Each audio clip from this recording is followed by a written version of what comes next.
샬롬, 샬롬. 이렇게 인사를 하시는데도 힘이 없으시네요. 즐겁게 귀한 은혜, 하나님의 말씀 안에서 우리의 영혼이 회복할 수 있는 기쁨이 되기를 바라겠습니다. 제목을요, 예수님의 침묵이란 제목으로 함께 은혜를 나누고자 합니다. 우리가 예수님을 닮아가는 삶 속에서 무엇보다 하나님 앞에서 영적으로 성숙한 그런 하나님의 자녀가 되는 것을 바라고 있습니다. 무엇보다도 예수님처럼 예수님의 그 마음을 닮아 예수님의 그 행적을 따라갈 수 있는 우리 선한의 성도들이 다 되기를 주의로 축복합니다. 그럼 예수님의 영성에 대해서 우리가 좀 생각해야 될 부분이 있는데, 그럼 예수님을 닮아가는 것의 첫걸음은 무엇일까라는 것을 한번 생각해 보았습니다. 그럼 무엇일까? 일단은 침묵하는 거다라고 생각이 듭니다. 말하지 않는 게 아니라 침묵하는 것입니다. 침묵은 무엇보다 내 마음의 생각을 가라앉히고 어둠에 있는 그 모습을 잠잠히 깊이 들어감을 통하여서 작은 빛을 바라볼 수 있는 그런 시간, 그런 침묵의 시간이 우리에게 필요하다라는 것을 볼 수 있습니다. 예수님을 보면서 이 침묵의 영성을 우리가 담게 되는데, 무엇보다 침묵은 하나님의 지혜였다는 것입니다. 하나님의 지혜는 침묵에서 나왔다는 것입니다. 우리가 실수를 많이 할 때 행동으로 하는 것보다 입으로 실수할 때가 참 많이 있습니다. 그런데 침묵을 하게 되면은 그 침묵 속에서 우리의 말 실수를 줄여줄 뿐만이 아니라 가만히 침묵함을 통하여서 묵상과 연결이 되어서 하나님이 우리에게 지혜를 주신다는 것입니다. 지금도 우리 성도님들이 입을 꾹 다물고 계시는데, 이 시간에 하나님께서 귀한 은혜의 지혜를 통하여서 오늘의 삶을 하나님 앞에 영광을 돌리고 내일의 삶도 하나님 앞에 영광을 돌릴 수 있는 우리 성도들이 다 되기를 주의로 축복합니다. 하나님은 무엇보다 일을 하실 때도 침묵하시면서 일을 하셨습니다. 또한 일을 하시는 가운데도 말씀으로 일을 하시는 하나님인 것을 우리가 보게 됩니다. 창세기 시작을 보게 되면 태초에 말씀이 있으시니라 라고 하시면서 말씀을 통하여서 하나님은 일을 시작하셨습니다. 그럼 그 전에는 하나님은 침묵하시면서 그 은혜 속에서 지혜의 은혜를 깨닫고 나아가는 그런 영성의 그런 모습을 우리에게 보여줍니다. 우리가 잘 알고 있는 마더 테레사가 침묵에 대해서 이렇게 얘기를 합니다. 침묵은 참 신비롭다라고 이야기를 하는데, 한번 들어보면은 하나님은 침묵의 친구이십니다. 우리는 하나님을 찾을 필요가 없습니다. 그러나 소음과 소동 속에서는 그분을 찾을 수 없습니다. 우리가 침묵 기도 속에서 더욱 많이 받아들이게 된다면 받아들일수록 바쁜 생활 속에서 더 많이 양보할 수 있습니다. 침묵은 우리에게 만물을 보게 하는 새로운 시각을 가지게 합니다. 인간의 영혼을 감동시키기 위해서는 이러한 침묵이 필요합니다. 중요한 것은 우리가 하는 말이 아니고 하나님께서 우리를 통하여서 말씀하시는 것입니다. 그래서 이 침묵에 대해서 마더 테레사가 이렇게 고백을 하는 것을 볼 수 있습니다. 예수님의 삶을 통해서 보게 되면은 그런 침묵을 통해서 우리들에게 말씀하시는 것을 우리는 참 깨닫을 수 있는 지혜를 가져야 한다는 것입니다. 예수님의 능력, 지혜, 이것이 말을 많이 하고 또 시끄러움에서 일어나는 것이 아니라 이 침묵을 통하여서 예수님의 지혜와 능력이 임했다는 사실을 볼 수 있다는 것입니다. 또 예수님의 고요함도 이 침묵 가운데 이루어진 사건들이 있다는 것입니다. 그러기 위해서는 예수님은 어떻게 침묵하셨냐? 그 첫 번째 말씀드리고 싶은 것은 홀로 계셨다는 것입니다. 인간은 혼자 이렇게 있기보다는 여러 사람들과 함께 휩쓸려 있는 것을 좋아합니다. 그러다 보니까 많은 사람들에게 끌려다니기도 하고 또 많은 사람들에게 이용을 당하기도 합니다.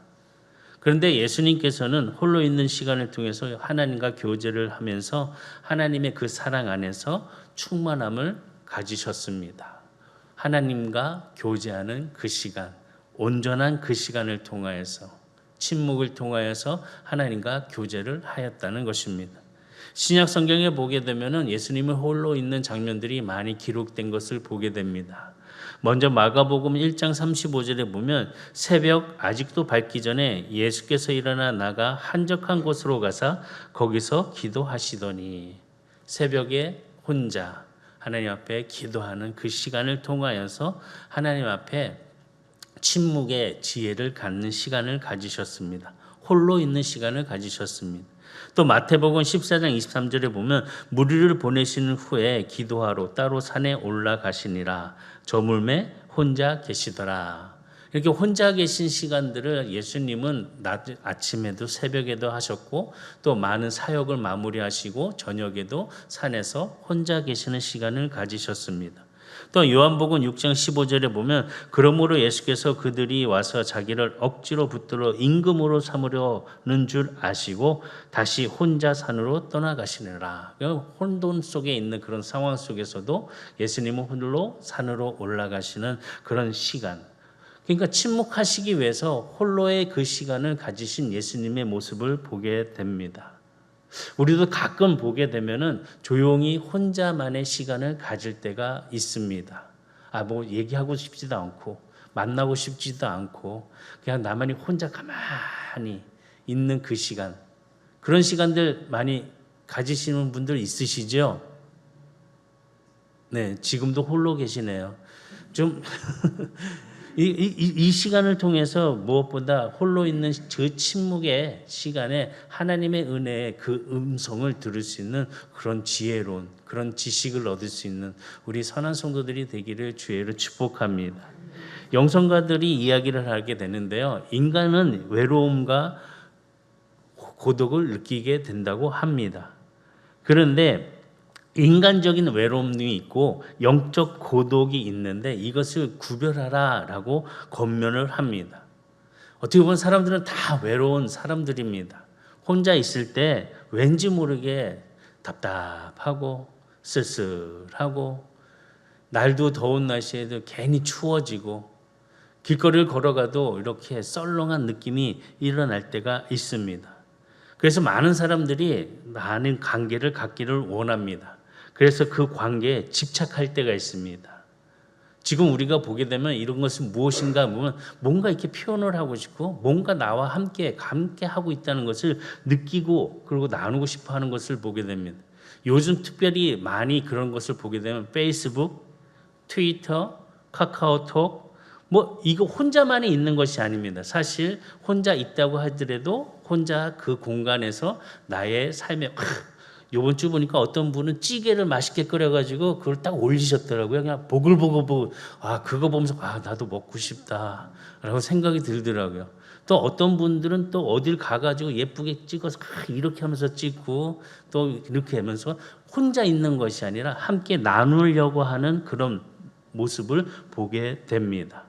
어떻게 보면 자신의 존재가 누군가에게는 기억되고 싶은 것을 표현하는 것 같고, 누군가 또 연결되고 싶은 것을 확인하고 싶어하는 그런 마음들이 모두에게 있다는 것입니다. 그러면서 문제가 뭐냐? 스마트폰의 노예들이 됐다는 것이죠. 한번 보시기 바랍니다. 내가 누구에게 문자를 보냈는데 답장을 안 해줘요. 그러면 어떠신가요? 불안하시죠? 나는 보냈는데 왜 넌 안 보내?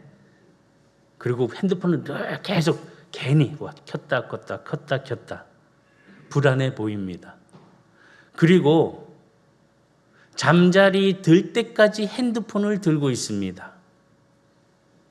그러시죠? 그냥 웃음으로 답하시는데 잠 자기 전까지 핸드폰을 보고 있습니다.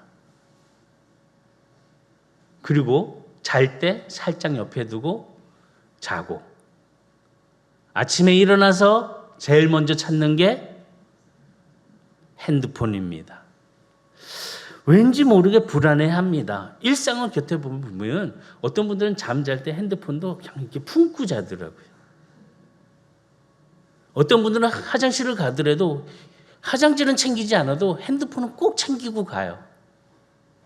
참 그런 거 보게 되면은 이게 정말로 많은 사람들과 소통하고 싶은 그런 마음들은 이해는 하겠지만 이 노예가 되어 있는 우리들의 모습을 발견할 수 있다는 것입니다. 그런데 이것을 통해서 우리의 외로움이 해결이 되냐? 안 된다는 거죠. 더 거기에 깊이 빠지게 되고 더 거기에서 이야기하는 것에 생각의 분별을 갖지 못할 때가 참 많이 있습니다.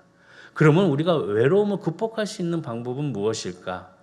핸드폰이 아니라 오직 하나님과의 친밀한 관계 속에서 침묵의 시간에 들어가게 된다면 오히려 유익하고 지혜롭고 하나님의 은혜를 경험할 수 있는 그런 시간들이 될 수 있다는 것입니다. 이런 시간들을 바로 영적 고독의 상태라는 것을 말을 하고 있습니다. 인간적인 외로움을 넘어서 정말 성스러운 것, 거룩함의 그런 고독의 단계로 들어가서 우리가 침묵의 그런 영성을 세워 예수님을 닮아갈 수 있는 그런 성도들이 다 되기를 주의로 축복합니다. 그럼 그러기 위해서 예수님은 어떻게 하셨냐? 첫 번째, 말을 아꼈습니다. 말을 아꼈습니다. 사실 우리가 말을 너무 잘하는 것 같아요. 아무 생각도 없이, 어떤 계획도 없이, 어떤 주장도 없이, 주제도 없이 얘기할 때가 참 많이 있습니다. 근데 하나님께서 태초에 천지를 창조하시니라 하신 그 말씀을 보면 말씀으로 천지를 창조하실 때 계획을 세워놓으시고 첫째 날부터 마지막째 날까지 또 안식하는 날까지 계획적으로 하나님은 말씀하셨습니다. 그리하여 말씀으로 천지를 창조하셨습니다. 사도 교부인 헨리 나우엔이 이런 얘기했습니다. 하나님의 말씀은 하나님이 영원한 침묵부터 생겨난 것이다. 영원한 침묵을 통하여서 하나님의 말씀의 능력이 일어난 것처럼 우리들의 말에도 그 능력을 발휘하기 위한 침묵의 시간이 있어야 된다는 것을 고백하고 있다는 것입니다. 우리가 침묵하면서 그냥 눈 감고 주무시는 게 아니라 그 침묵 속에서 내 생각과 나의 목표 또 하나님이 주신 그 지혜를 잘 어울릴 수 있는 그런 영적 그런 고독의 시간이 있어야 한다는 것입니다. 그래야지 하나님이 주신 언어, 우리에게 허락해 주신 언어를 통하여서 우리는 능력을 하나님의 선포를 할 수 있다는 것입니다. 우리의 혀에는 능력과 권세가 있다는 것을 잠언 18장 21절에 보면 죽고 사는 것이 혀의 힘에 달렸나니 혀를 쓰기 좋아하는 자는 혀의 열매를 맺느니라 라고 말씀하셨습니다. 혀를 잘 사용할 때, 다시 얘기하면 언어를 잘 사용하게 된다면 능력이 나타나고 그 언어를 통해서 권세를 잡을 수 있는 축복을 갖게 된다는 것입니다. 이런 침묵의 속에서 주의 크신 은혜를 나타내는 선한의 성도로서 하나님 앞에서 온전함을 이루는 축복의 성도가 다 되시기를 주의를 축원합니다. 반면에 말 한마디 잘못해서 어려운 일을 겪을 때가 많이 있습니다. 괜히 이 말 해가지고, 괜히 이 생각으로 그냥 아무 생각 없이 말해가지고 한 사람의 영혼을 힘들게 하고 그 무리의 그 공간에 어려움을 줄 때가 있습니다. 그래서 마태복음을 말씀 보면은 예수님은 항상 말 조심하라라고 가르쳐 주셨습니다. 마태복음 12장 36절과 37절에 보면 내가 너희에게 이르노니 사람이 무슨 무익한 말을 하든지 심판날에 이어 대하여 신문을 받으리니 내 말로 의롭다 함을 받고 내 말로 정죄함을 받으리라. 내가 한 말을 통하여서 의롭다고 할 수 있겠지만 또 내 말을 통하여서 정죄함을 받을 수 있다는 것입니다. 이 침묵을 통해서 우리들의 그 말 한마디 한마디를 신중하게 생각할 수 있는 그런 지혜로운 우리 성도들이 되시기를 주의로 축복합니다. 무익한 말을 할지 유익한 말을 할지 우리가 정말 예수님처럼 말을 아낄 줄 아는 그런 지혜로운 성도가 되시기를 주의로 축복합니다. 침묵이 필요하다면 침묵의 시간을 가지셔야 한다는 것입니다. 예수님을 보면은 침묵의 시간을 많이 우리에게 보여주셨습니다. 십자가를 지시기 전에 예수님은 대제사장들과 빌라도 앞에서 신문을 받으셨습니다. 그때 예수님은 그 질문에 대해서 모두 답할 필요를 하지 않으셨습니다. 그때마다 침묵하시는 모습을 우리에게 보여주셨습니다. 마태복음 26장 61절과 63절의 말씀 보면 대제사장이 일어서서 예수께 묻되 아무 대답도 없느냐? 이 사람들이 너를 치는 증거가 어디 있느냐 하되 예수께서 침묵하시거늘 대제사장이 이르되 내가 너로 살아계신 하나님께 맹세하게 하노니 내가 하나님의 아들 그리스도인지 우리에게 말하라. 또 마태복음 27장 12절과 14절의 말씀 보면 대제사장들과 장로들에게 고발을 당하되 아무 대답도 아니하시는지다. 이에 빌라도가 이르되 그들이 너를 쳐서 얼마나 많은 것으로 증언하는지 듣지 못하느냐 하되 한마디도 대답하지 아니하시니 총독이 크게 놀라워하니라. 지금 예수님께서는 그 일에서 억울함, 지금 아무 죄 없이 잡혀와서 고통을 당하시고 또 심판을 당하실 때 죽음의 십자가를 져야 된다는 그런 고난이 있습니다. 그럼에도 불구하고 변명하지 아니하시고 예수님은 때에 따라서 침묵하시는 그런 모습을 보여줍니다. 예수님의 말씀을 통해서 보게 되었을 때 그 침묵 속에 지혜를 찾아보게 된다는 것입니다. 왜 예수님은 침묵하셨을까? 왜 침묵하라고 우리에게 가르쳐주고 계시는가? 그 침묵은 다른 것이 아닙니다. 말씀엔 힘이 있기 때문에 그렇습니다. 권세가 있기 때문에 그렇습니다. 내가 하는 말이 힘이 되고 권세가 될 수 있는 지혜로운 침묵을 통하여서 하나님의 말씀이 내 입술을 통하여서 이루어지기를 주의로 축원합니다. 아무 말이나 하는 게 말 잘하는 게 아닙니다. 말 잘하는 사람은 구별할 줄 압니다. 이 말을 해야 될지 하지 말아야 될지, 지혜로운 말인지 또 유익한 말인지 또 무익한 말인지 구별할 줄 알게 된다는 것입니다. 그래서 헨리 나우넨이 힘 있고 열매 맺는 말은 침묵을 통해서 나온다고 이야기합니다. 힘 있는 말은 침묵으로부터 나온 말입니다. 열매를 맺는 말은 침묵으로부터 나와서 침묵으로 돌아가는 말입니다. 침묵이 참 중요하다는 거죠. 그냥 무건수행이 아니라 침묵을 통하여서 우리는 하나님과의 깊은 고독, 그런 하나님과의 고백 속에서 내 마음의 소리를 하나님 앞에 들리는 그런 침묵의 시간이 있어야 한다는 것입니다. 예수님처럼 말을 아껴서 지혜로움을 통하여서 2025년도에는 더 큰 축복을 또 삶의 관계를 아름답게 만들어가는 우리 성도들이 다 되기를 주의로 축복합니다. 우리가 경험했듯이 침묵으로 인해서 이런 문제가 생기는 것은 거의 적은 일입니다. 뭐 때문에 문제가 많이 생기냐? 말하는 것 때문에 문제가 많이 생깁니다. 사막 교부인 성 아르세니우스가 나는 종종 말하는 것을 후회할 때가 있다. 그러나 침묵을 지킨 것 대해서는 결코 후회해 본 적이 없다. 예, 침묵에 대해서 열매를 맺는 것을 고백한 것을 보게 됩니다. 삶의 문제들을 통해서 우리가 한 말로 인해서 생긴 것들 보면은요, 해서는 안 되는 말, 무익한 말, 생각 없이 하는 말, 충동적으로 한 말, 홧김에 한 말, 상대방을 배려하지 않고 한 말, 극단적으로 말하는 말, 상처는 주는 말. 우리는 어떤 말들 참 많이 하시나요? 힘을 주는 긍정의 말, 사랑스러운 말, 서로가 자연스럽게 통할 수 있는 온유한 말. 어떤 말을 많이 하시나요?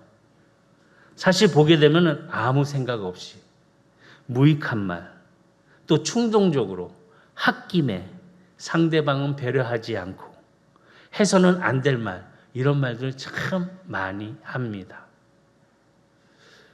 어떤 학자는 이야기합니다. 내가 누군가 대화하기 전에 3초는 생각하고 말을 열어라 라고 이야기합니다. 우리가 이 3초의 시간을 지키지 않으면 금방 화를 내면서 상대방과 관계가 무너질 수 있다는 것입니다. 우리가 많은 일들 보게서 움직이거나 뭐 하는 것보다 많은 말 하는 데에 에너지를 참 많이 사용합니다. 그런데 더 많이 사용하는 것은 뭐냐? 내가 한 말에 대해서 그 문제를 해결하기 위해서 더욱더 많은 에너지를 소진한다는 것입니다. 내가 말을 잘못했기 때문에 그 일에 대해서 그 말로 상처를 받고 긴 세월 동안 고통을 받기도 한다는 것입니다. 헨리 나우엔이 침묵할 때 내면의 불꽃이 소멸되지 않도록 잘 가꾸라고 이야기를 합니다. 그 내용을 보게 되면 침묵은 내면에 타오르는 신앙적인 감정을 지켜줍니다. 이 내면의 열기는 우리 안에 계시는 성령의 생명입니다. 따라서 침묵은 하나님의 내적인 불꽃을 보살피고 살아있게 하는 수련입니다.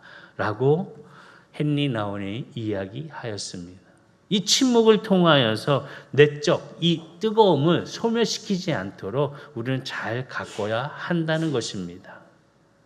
사도 바울은 성령을 소멸하지 말아라 라고 권면하였습니다. 그래서 무익한 말, 더러운 말, 욕하지 말고 분노에 찬 말, 이 내면의 불꽃, 이 성령의 불로 통해서 약하여지지 말라고 권면합니다. 정말 따뜻한 온돌방에 우리가 누워서 따뜻하다, 좋다 그러는데 그 창문을 활짝 열어놓고 있는 온돌방에 앉아 있다는 것입니다. 그러면 따뜻함을 느낄 수 있나요? 춥습니다. 우리 성도들이 이러한 성령의 뜨거움을 소멸하지 않도록 나의 입술을 통해서 의롭고 진리된 그 말을 분별할 수 있는 우리 성도들이 다 되기를 주의를 축복합니다. 그러기 위해선 침묵 가운데 하나님과 영적인 교제를 가질 수 있는 그런 친밀한 교제가 있어야 합니다. 그래야지 내 안에 있는 성령의 불꽃이 점점점 타오를 수 있는 소멸되지 않는 불꽃을 소유하는 성도가 되게 된다는 것입니다. 성령의 불로 따뜻하게 당겨졌을 때 이 말의 표현이 달라집니다. 그 언어는 따뜻한 언어가 나오고 온유한 언어가 나옵니다. 우리가 성경 안에서 함께 예배를 드리고 주님 앞에 찬양을 함께 하고 또 주의 말씀 안에서 기도하면서 성령 받은 사람들의 입술의 말의 언어들은 다릅니다. 왠지 모르게 따뜻하고 왠지 모르게 긍정을 주는 것 같고 왠지 모르게 온유함을 느끼게 되고 왠지 모르게 더 가까이 할 수 있는 관계를 갖도록 만들어 준다는 것입니다.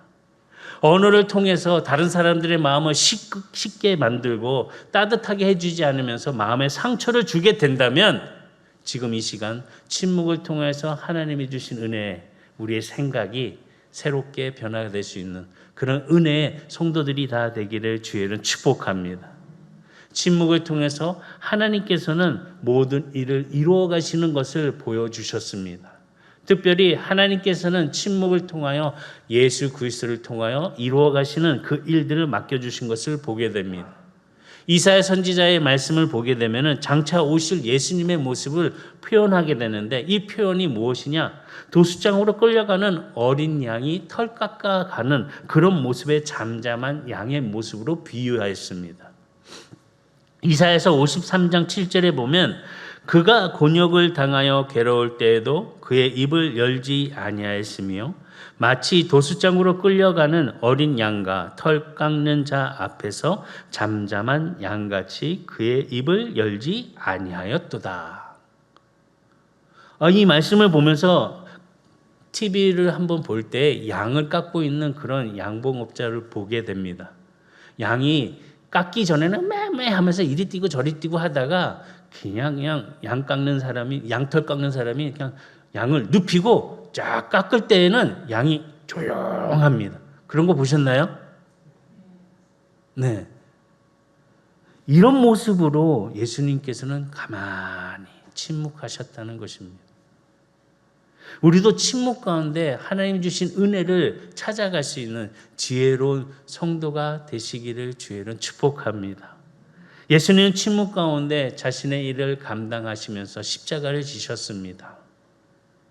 십자가를 지시면서 하나님이 주신 은혜, 내 뜻이 아닌 하나님의 뜻에 그 십자가를 짊어지시겠다고 눈물을 흘리시면서 그 골고다의 언덕을 넘어가셨습니다.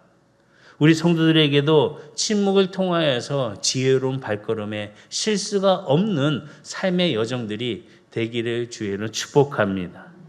베드로는요, 예수님의 침묵 중에서 모든 것을 하나님께 맡겼다라고 고백합니다. 오늘 그 말씀 본문의 말씀입니다. 베드로전서 2장 23절과 24절에 보면은 욕을 당하시되 맞대어 욕하지 아니하시고 고난을 당하시되 위협하지 아니하시고 오직 공의로 심판하신 이에게 부탁하시며 친히 나무에 달려 그 몸으로 우리 죄를 담당하셨으니 이는 우리로 죄에 대하여 죽고 의에 대하여 살게 하려 하심이라. 그가 채찍에 맞음으로 너희는 나음을 얻었나니. 이처럼 예수님께서는 죽이려고 하는 자에게 또 모함하는 자에게 고통을 주는 자에게 아픔을 주는 자에게 침묵하셨습니다. 조용히 그 시간을 통해서 하나님의 일을 감당하기 위하여 하나님의 심판을 바라보는 예수님의 그 마음의 영적 성숙함을 보게 됩니다. 우리 성도들에게도 즉각적으로 혈기내지 마시고 말씀 안에서 지혜롭게 말을 하는 성도들이 되기를 주의로 축복합니다. 그래서 2025년은 말 때문에 복받고 말 때문에 잘 풀리고 말 때문에 승리하고 말 때문에 관계가 잘 이루어지고 말 때문에 건강해지는 우리 성도들이 다 되기를 주의로 축복합니다. 살다가 보면 억울한 일을 만날 수도 있습니다. 때로는 정말 변명하고 싶을 때도 많이 있습니다. 세상을 향해서 그것은 잘못된 겁니다. 잘못했습니다. 소리치고 싶을 때도 있습니다. 근데 사실 그것만으로 문제가 해결이 되지 않습니다. 우리가 예수님처럼 잠잠히 모든 것을 하나님께 맡길 때, 맡기는 믿음을 가지고 내 손에 있는 것을 하나님 앞에 드릴 때에 그 문제를 통하여서 위대한 일을 허락해 주시고 행하시는 하나님의 그 발을 바라볼 수 있는 우리 성도들이 다 되기를 주의로 축복합니다. 때가 되었을 때, 나의 때가 아닌 하나님의 때에 하나님께서 역사해 주실 때 하나님이 예수님의 눈물을 닦아주신 것처럼 우리의 눈물을 닦아주시고 나의 입술을 잡아 하나님의 그 크신 은혜로 열매로 능력으로 삼아주시는 역사가 올해 이루어지기를 주님의 이름으로 축원합니다. 예수님의 침묵을 닮아 전진해가는 믿음의 성숙함을 이룰 수 있는 건강한 우리 성도들이 다 되시기를 주의로 축복합니다.